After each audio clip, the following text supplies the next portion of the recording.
Warframe just brought back the Belly of the Beast event, and trust me, if you need Arcanes, then you don't want to miss this. So, in this quick video, I'm gonna give you an overview of the event, how to farm it most efficiently, with recommended builds and everything, and also which rewards are the best to get. Big shoutouts to all our generous channel members, and now, let's jump right into it. But okay, first of all, a couple of basics. The Belly of the Beast event started yesterday, and it will continue running till June the 1st. In order to play it for yourself, all you need to do is have the Jade Shadows quest finished, and then you will have access to the Operation game modes. You can find them in the top right corner of your star chart, where on the one hand you have the event button where you can play the Event Ascension game mode itself, but there are also accompanying alert missions, which you find in the alert tab right here. More on how these missions work in just a second. But now, how does this whole event even work? See, as part of the Belly of the Beast event, you will find Ortiz as the event vendor in the Larunda relay on Mercury. On the relay itself, he's situated in the navigation room, but you don't need to walk over to him, you can always just use the fast travel option.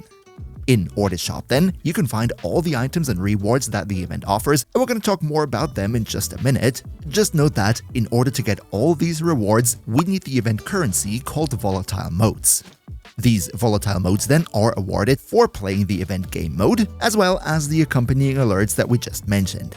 Each run of the event-specific Ascension game mode will reward you with 4 to 6 of these Volatile Motes, or 8 to 10 if you're playing in Steel Path. And then for the accompanying alert missions, it's 10 per run on normal and 15 on Steel Path. So, let's now talk about how to most efficiently farm the event. And just by the way, a quick like for the video would go a long way in helping out the channel, so thank you so much for your support. Okay, let's talk about the main Ascension game mode. The first important information when it comes to efficiently farming the Belly of the Beast event is, if there are alert-type missions that go fast, something like rescue, capture, that type of stuff, then always prioritize farming those before you do the actual Ascension game mode. In between those alerts then, you want to play the actual Ascension. Here's how you do that. The first stage of the mission is essentially just a 1-minute defense scenario. There is nothing to explain or optimize here, you just have to stand next to that thing for 1 minute. However though, one thing you could do in this minute is search the defense room for potential Ayatan statues, which can theoretically spawn in here. It doesn't happen all that often, but if you farm the mission a lot, then you might find 1 or 2 here and there. Once this defense section is over, you will enter the main elevator room, which will start moving as soon as the capsule has reached it. This then starts the second stage of the mission, which is also the main part where you will have to fuel this elevator with the green power canisters that enemies drop. Now, also here, this elevator part is mostly an auto-scroller. Just focus on taking out the enemies, grabbing the canisters that they drop, and throw them at the power cell of the elevator to keep the whole thing fueled. However, there is in fact a way in which you can make this a bit faster. See, in addition to those normal power cells that are dropped by the enemies, there are also supercharged canisters. These spawn in set locations in the rooms on the side of the elevator shaft, and you can clearly identify them by the big green marker and the green light that you will see once you get close.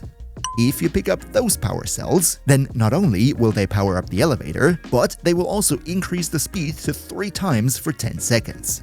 So, logically, the more of these supercharged cells you find, the faster the elevator will go and the quicker you finish the mission.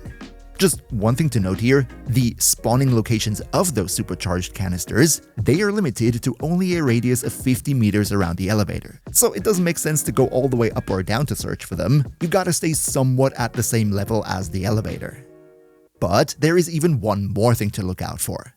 See, at the end of the mission, once the elevator has reached the top of the tower, there is a chance for you to spawn in a Sister of Pavos. This mini-boss, when you take her out, will give you additional loot, including a couple more Volatile Motes, the event currency, so it is highly recommended to always spawn her in every run. The way you do this is relatively simple. During the ascension of the elevator, you will find a couple of these things here in the corners. These are sister beacons, and during the ascent, you will have to collect 3 of them to make the spawn happen at the end. They're actually pretty easy to see with their white bluish glow, but don't worry, there are multiple spawns happening, so it's not all too difficult to get at least 3. And then the final stage, once the elevator has reached the top of the tower and you ideally took out the sister, all you have to do is escort this capsule for a bit more till the extraction point of the mission. This is pretty darn simple, you just gotta make sure that it doesn't go down to 0 HP. If it does, don't worry, you don't lose the mission, it doesn't get destroyed, it will recharge its health and shields, it just takes a long time and therefore artificially extends the mission duration. Ideally, we want to protect it so that doesn't happen. And that would be how a run of this mission itself works. Before we move on to the builds though, just one more fun option that we have here. See, instead of playing the mission normally, what you can also do is walk over to Ordis on the Loranda Relay, and then you will find a dialogue option with him that allows you to join as a stalker into another squad's run.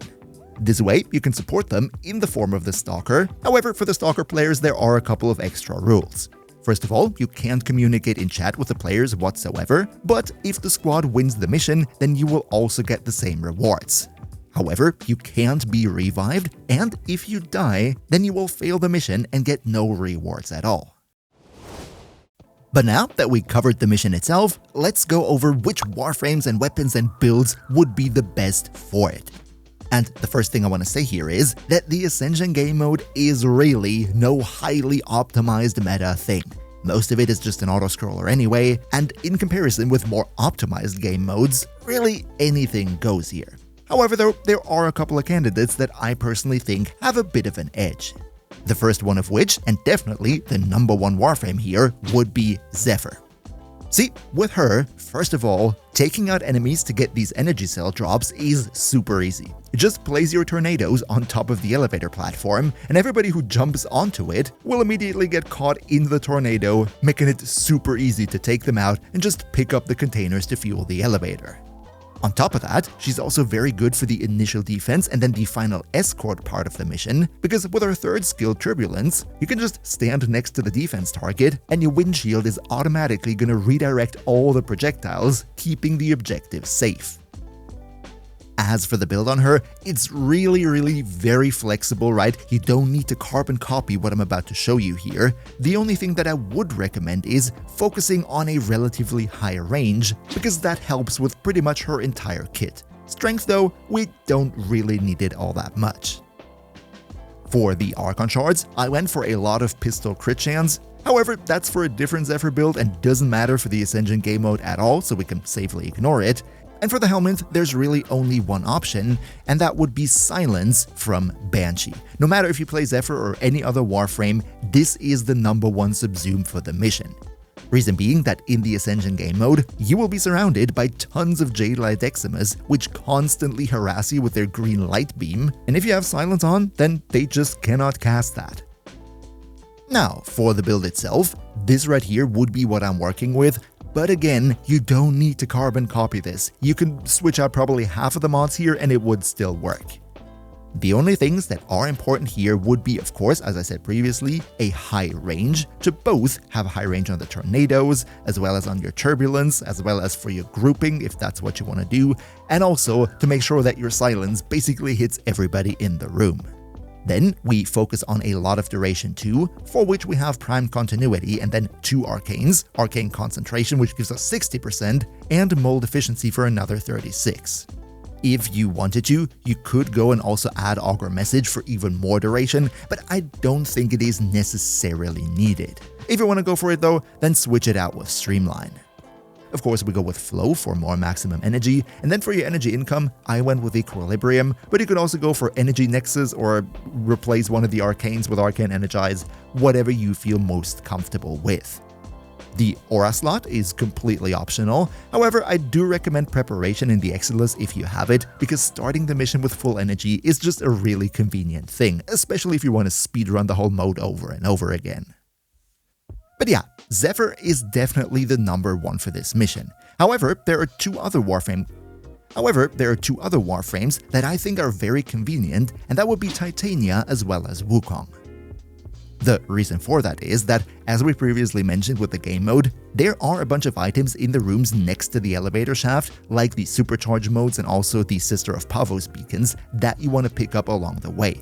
And Wukong and Titania are just perfectly made for zipping around quickly in the level to go search them out and pick them up. Wukong with his cloud form, and Titania, of course, in her Razorwing mode. Now, the builds here really don't matter at all. I'm just gonna show you what I run with. This right here is my Titania build, focusing on a lot of strength as well as duration to make sure that I don't use up all too much ammo when flying around. And then for Wukong, I just went with my spy mission build right here. I'm sure you could optimize it a bit more for the Ascension game mode, but again, we're just using him to fly around in the cloud form and pick up the stuff, and for that, all we really need is a bunch of duration. Just one last thing here, I wouldn't necessarily recommend playing the Ascension game mode solo because there's a lot of stuff to pick up in the elevator shaft, and keeping the platform running as well as collecting all those things at the same time can be a bit cumbersome if you do it alone. If you just play it in a random squad, it's gonna be super easy going. Oh yeah, and by the way, for the weapons that you can equip here, really absolutely everything goes. As long as it can take out the Corpus enemies in the mission, you're fine.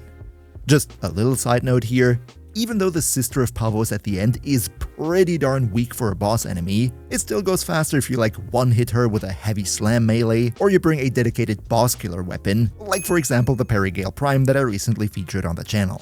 Really though, don't overthink the weapon part, it's easy enough.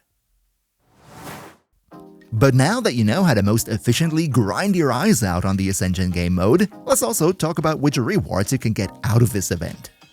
Now, first of all, of course, we have a bunch of cosmetics. You can see them in the background right here, and I don't really want to get into them too much because, as we all know, beauty is very subjective. On top of that though, we also get the Basmu as well as the Seti Lacera, which are event-exclusive weapons, and you can only acquire them during events like this. So, if you don't have them yet, then definitely make sure to snipe them, and especially the Basmu is actually very darn strong. I made a guide on it not too long ago, so if you want to build it, I highly recommend you check that out later. The next high priority items then would be the Archon shards. You can get a blue, a red, and a yellow one for 100 volatile motes each. Unfortunately though, you can only buy one of each, but hey, it's free Archon shards, so why not? Then we have two mods which are very good, and I think you should have them, in the form of the Burning Hate as well as Unseen Dread. These are originally Nightwave augments, so you can't always farm them in the game, and I think they're very good, especially the Burning Hate can do some disgusting damage. And lastly, we have a whole bunch of arcanes that we're gonna get into in just a second. Before that, there's just one more interesting quirk to talk about. Because the thing here is that there are actually two reward shops. This one that you see right here, and then a smaller one with just a few items that is only available to players that are members of a clan. In this shop right here, you will find also some cosmetics. Especially beautiful is the Scythe skin, plus the 3 legendary arcanes. These are only available if you're in a clan, so if you don't have one, I would recommend just find one at least for the event. I'm pretty sure it's not going to be too difficult, the Warframe community is very welcoming in general. But, of course, most of us will farm this event for the arcanes. So what I want to do next is go over these arcanes and give you a bit of an opinion on what I think is a good choice to invest into versus what is rather niche.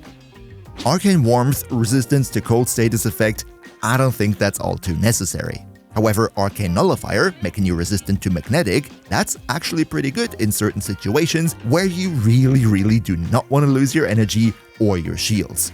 Arcane Ice, resistance against heat, is gonna be a pass for me. And then Arcane Momentum, maybe this would be useful for Eidolon hunts. As you know, I'm not a big Eidolon hunter myself, so I might be wrong here. Arcane Tempo though, more fire rate to shotguns, this one is pretty cool to have. Arcane Resistance, resistance against toxin status effects. I don't think that's all too great. Yes, it makes you resistant against the damage over time from toxin, but if you get into the AoE of a toxin Eximus, then the direct toxin damage will still hit you. I would say this one is niche at best.